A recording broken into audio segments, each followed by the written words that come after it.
नमस्कार, बहुत बहुत स्वागत है आप सभी का हमारे खास कार्यक्रम में। मैं आप सभी के साथ हूँ कंचन। सबसे पहले सभी दर्शकों को जय माई की। आज का ये कार्यक्रम बहुत विशेष होने जा रहा है क्योंकि आज हम बात करने वाले हैं माँ बगलामुखी को लेकर, लोगों के मन में जो कंफ्यूजन है उसे लेकर। इसके अलावा बहुत सारी ऐसी बातें होंगी जो आप सभी से जुड़ी हुई हैं। तो चलिए इस कार्यक्रम को शुरू करते हैं। मेरे साथ कार्यक्रम में यहाँ पर माँ बगलामुखी के परम साधक हैं, जो कथावाचक भी हैं और इसके साथ साथ माँ बगलामुखी के परम साधक भी हैं। आपके जीवन में कोई कष्ट चल रहा है, कोई परेशानी है, कोई अनुष्ठान कराना चाहते हैं, कथा कराना चाहते हैं, या जीवन में जो कष्ट चल रहे हैं उसे लेकर आप दर दर भटक कर थक चुके हैं, तो ये कार्यक्रम आपके सामने इसीलिए आया है ताकि आप अपने जीवन से नेगेटिविटी, समस्या, परेशानियों को दूर कर सके। क्योंकि मैं आपकी मुलाकात जिनसे करवाने वाली हूँ वो आपके लिए बहुत बड़ी चीज साबित हो सकते हैं। मेरे साथ यहाँ पर माँ बगलामुखी के परम साधक कथावाचक महाराज भरत जी हैं। बहुत बहुत स्वागत है महाराज श्री आपका। जय माई की। महाराज श्री, बहुत सारे वीडियोस में, बहुत सारे जब हमने शोज किए हैं, कार्यक्रम किए हैं, कई तरह की बातें हुई हैं। आज मेरा प्रश्न है आपसे कि क्या आपने शमशान साधना की है? क्योंकि हम शमशान साधना के बारे में बहुत ज़्यादा सुनते हैं। लोग इसे ना, मतलब आजकल के लोग जो है वो ये सोचते हैं कि बहुत छोटी सी चीज़ है शमशान साधना। मैं जानना चाहती हूँ कि शमशान साधना क्या है, और घर में किसी धाम में अगर किसी को साधना करनी है तो वो कैसे कर सकता है? आपका अनुभव कैसा रहा? सभी दर्शकों को जय माई की। ये अनुभव जो है, जब दो मार्ग भगवती बगलामुखी के हैं, एक वाम मार्ग है, एक दक्षिण मार्ग है। तो वाम मार्ग की जितनी भी साधनाएं होती हैं शमशान में ही होती हैं। अच्छा। हाँ, मांस, मदिरा, मैथुन इत्यादि का जिसमें प्रयोग होता है। हमारा जो पीठ है, जहाँ से मैं दीक्षित हूँ, जहाँ से मैं दीक्षा लिया हूँ, दतिया पीठ है मेरा। तो जब मेरी दतिया पीठ में गुरुदेव ने दीक्षा मुझे दिया और साधना जब हुई, तो मेरी ज़्यादातर साधना पीठ में हुई।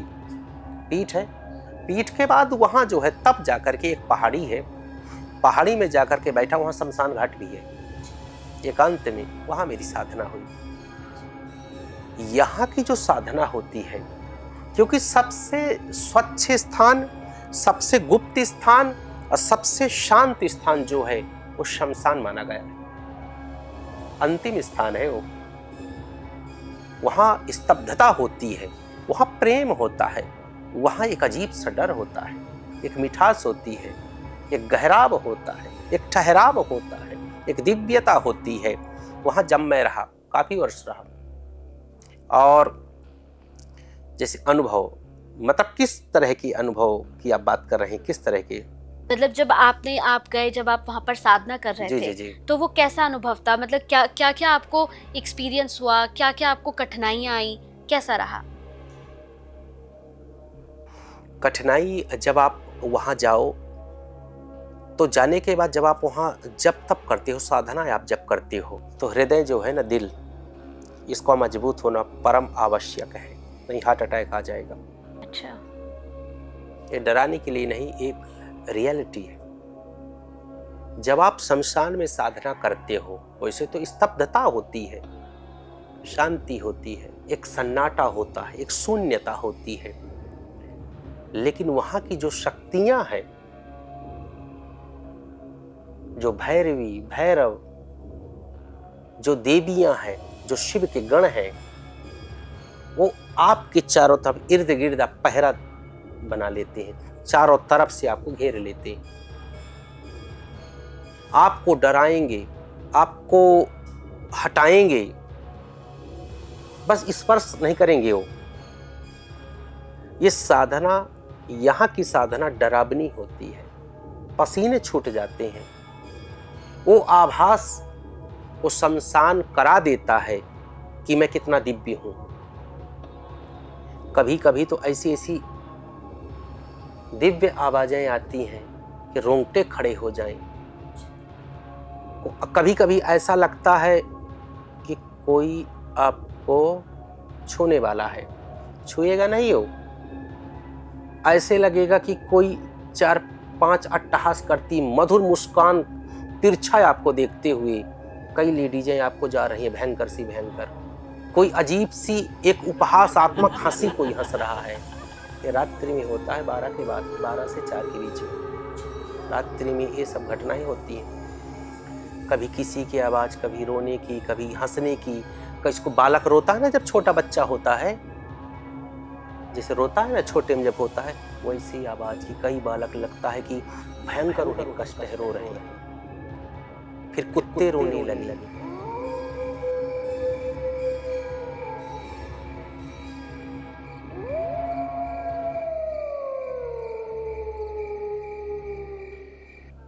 फिर कोई सियार, कोई और उसकी आवाज आने लगी, कई किसी की, कभी किसी की।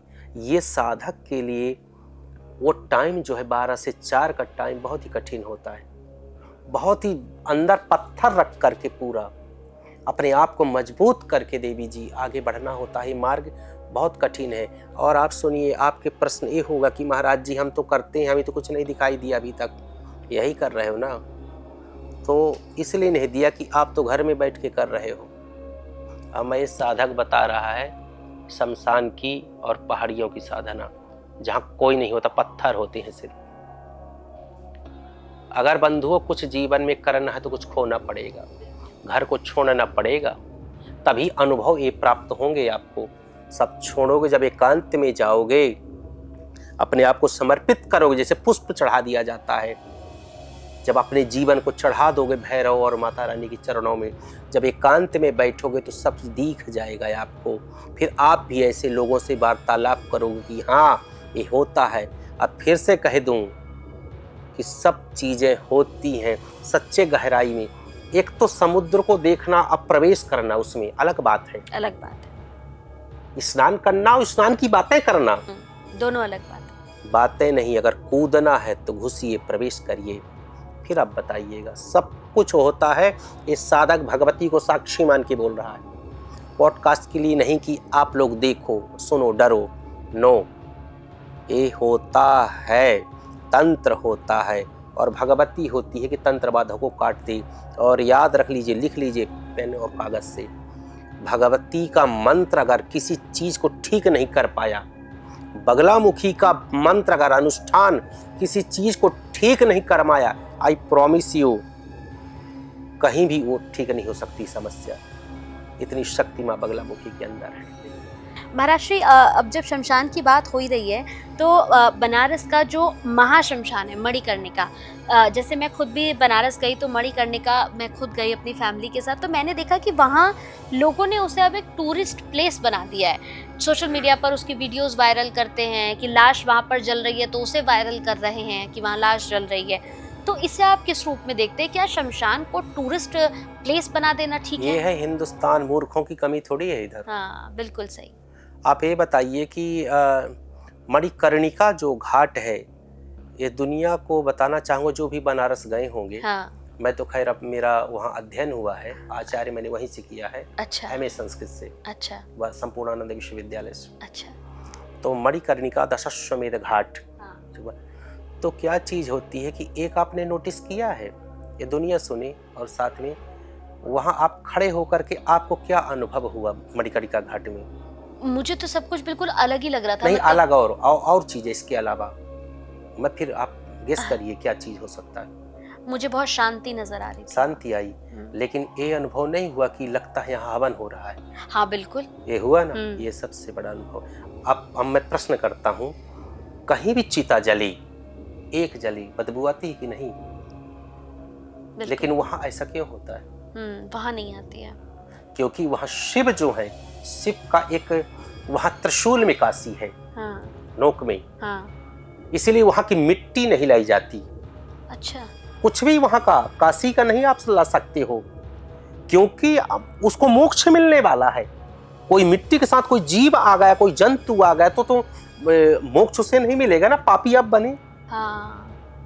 वहाँ की मिट्टी भी आप नहीं ला सकते हो। वहाँ का जल कुछ भी ज्यादा नहीं, क्योंकि जीव जीवाणु कीटाणु अगर आ गए जो मुक्त मिले, भाई वहाँ का मोक्ष पाने के लिए जब कोई मर के जाता है तो शिव जी कान पे बोलते हैं राम राम, तेरा मोक्ष हो जाए, तेरा कल्याण हो जाए। काशी में जो मरता है, और जो नहीं मरता तो काशी में जाकर के उसका संस्कार होता है। मणिकर्णिका घाट में क्यों?